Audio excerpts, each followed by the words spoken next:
अंधेऱ्या रात्रीचा आवाज. दूर एका खेड्यात एका काळ्या मुलाचा जन्म झाला. त्याचे बालपण गरिबीत गेले, पण त्याच्या डोळ्यात एक चमक होती, आपल्या लोकांवरील अन्याय संपवण्याची. त्याला शाळेत जायची खूप इच्छा होती, पण परिस्थितीमुळे ते शक्य नव्हते. तरीही त्याने हार मानली नाही. मिळेल ते वाचले, ऐकले आणि आपल्या मनात ज्ञानाची ज्योत पेटवत ठेवली. जसा तो मोठा झाला, त्याला दिसू लागले की त्याच्या रंगावरून त्याचे हक्क हिरावून घेतले जात आहेत. त्याला वाईट वाटायचे, राग यायचा, पण तो गप्प बसला नाही. त्याने आपल्या मित्रांना एकत्र केले, त्यांच्यात जनजागृती केली. त्यांच्या बैठका गुप्त ठिकाणी व्हायच्या, कारण आवाज उचलण्याची परवानगी नव्हती. एक दिवस एका शांत रात्री त्यांच्या गटातील एका व्यक्तीला अटक झाली.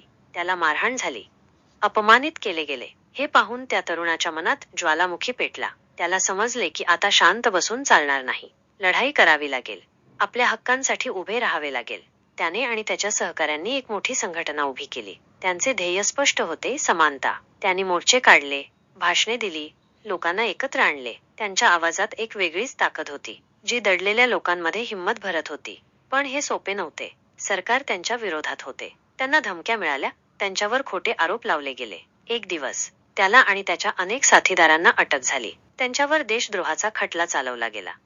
न्यायालयात त्या तरुणाने एक जोरदार भाषण दिले. त्याने सांगितले की तो आणि त्याचे लोक एका अशा समाजासाठी लढत आहेत, जिथे कोणताही माणूस रंगावरून किंवा वंशावरून वेगळा मानला जाणार नाही. त्याचे शब्द न्यायाधीशांच्या आणि तेथे उपस्थित असलेल्या प्रत्येकाच्या मनात घर करून गेले.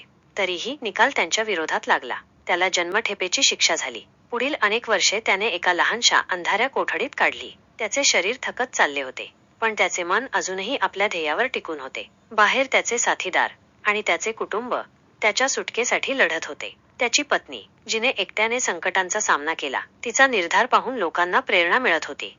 जेलमध्ये असतानाही त्याने हार मानली नाही. त्याने इतर कैद्यांना शिकवले, त्यांना धीर दिला. त्याच्या शांत स्वभावामुळे आणि दृढ विचारांमुळे तुरुंगातील अधिकारीही त्याचा आदर करू लागले होते.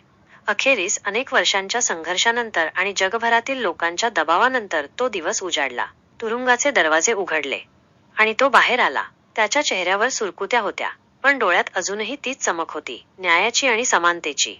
बाहेर हजारो लोक त्याची वाट पाहत होते. त्याला पाहून लोकांच्या डोळ्यातून आनंदाश्रू आले. त्याने लोकांना शांत केले आणि एक संदेश दिला, बदला घेण्याची गरज नाही, आता एकजुटीने पुढे जायचे आहे आणि एक नवीन समान समाज निर्माण करायचा आहे. त्याने देशाचे नेतृत्व केले आणि वर्णभेदाच्या कायद्यांना मूठ माती दिली.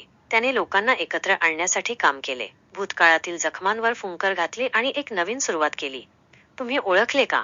हा नेता कोण होता, ज्याने आपल्या जीवनाचा प्रत्येक क्षण आपल्या लोकांच्या हक्कांसाठी समर्पित केला, ज्याच्या संघर्षाने एका देशाला आणि जगाला प्रेरणा दिली? हा नेता होता नेल्सन मंडेला.